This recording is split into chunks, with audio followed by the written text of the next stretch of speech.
नमस्कार दोस्तों, आज हम जानेंगे एक बहुत ही रोचक और प्रेरणादायक कहानी। भगवान शिव ने चंद्रमा को अपने सिर पर क्यों धारण किया और इस प्रतीक के पीछे क्या गहरा रहस्य छिपा है। ये केवल एक धार्मिक कथा नहीं है, बल्कि जीवन को दिशा देने वाला एक महान संदेश भी है। प्राचीन समय में चंद्रमा देवता अपनी सुंदरता और तेजस्विता के लिए जाने जाते थे।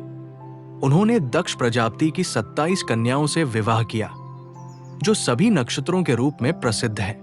लेकिन चंद्रमा ने केवल एक पत्नी रोहिणी से विशेष स्नेह रखा और बाकी पत्नियों को अनदेखा किया। इस पक्षपात से दुखी होकर शेष पत्नियों ने अपने पिता दक्ष से शिकायत की। दक्ष ने चंद्रमा को समझाने की कोशिश की, लेकिन जब चंद्रमा नहीं माने तो उन्होंने उन्हें क्षय रोग का शाप दे दिया, जिससे उनका तेज और सौंदर्य धीरे धीरे समाप्त होने लगा। पीड़ित और डर से भरकर चंद्रदेव ने भगवान शिव की शरण ली। उन्होंने कठोर तपस्या की। शिव ने उनकी तपस्या से प्रसन्न होकर उनका आह्वान स्वीकार किया और कहा, हे चंद्रदेव, तुम्हारे शाप को पूरी तरह से हटाना तो संभव नहीं, पर मैं इसे संतुलित कर दूंगा।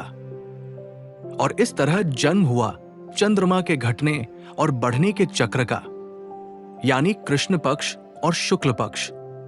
भगवान शिव ने चंद्रमा को अपने सिर पर स्थान दिया, जटाओं में अमरत्व प्रदान किया।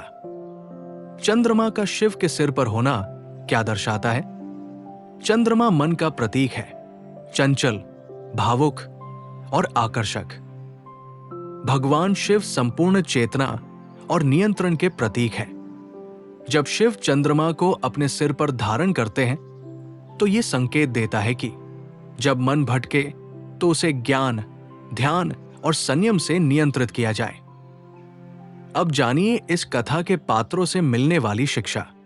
भगवान शिव से हमें क्या सीख मिलती है? शिव करुणा और क्षमा के परम स्रोत है। उन्होंने चंद्रमा को दूसरा मौका दिया। यह सिखाता है कि अगर कोई सच्चे मन से पश्चाताप करे तो उसे जीवन में नई शुरुआत मिल सकती है। चंद्रमा से क्या सीखें? अपनी सुंदरता और विशेषता पर अहंकार करना नुकसानदायक होता है। गलती स्वीकार करना और सुधार की दिशा में बढ़ना ही सच्चा बल है। दक्ष प्रजापति से क्या सीख मिलती है? अनुशासन जरूरी है, लेकिन न्याय में करुणा का होना भी उतना ही महत्वपूर्ण है। समाज के लिए इस कहानी से 5 बड़े संदेश। पश्चाताप और सुधार की शक्ति। हर इंसान गलती कर सकता है, लेकिन सुधार करने वाला ही सच्चा देवता बनता है। अहंकार का विनाश। जो खुद को सबसे ऊपर समझता है वो नीचे गिरता है। विनम्रता ही स्थायी तेज लाती है। मन पर नियंत्रण जरूरी है। चंद्रमा की तरह हमारा मन भी घटता बढ़ता है, उसे संतुलन में लाना ही योग है। दूसरों को दूसरा मौका देना चाहिए। जैसे शिव ने चंद्रमा को सिर पर स्थान दिया, वैसे हमें भी जीवन में क्षमा और सहानुभूति रखनी चाहिए।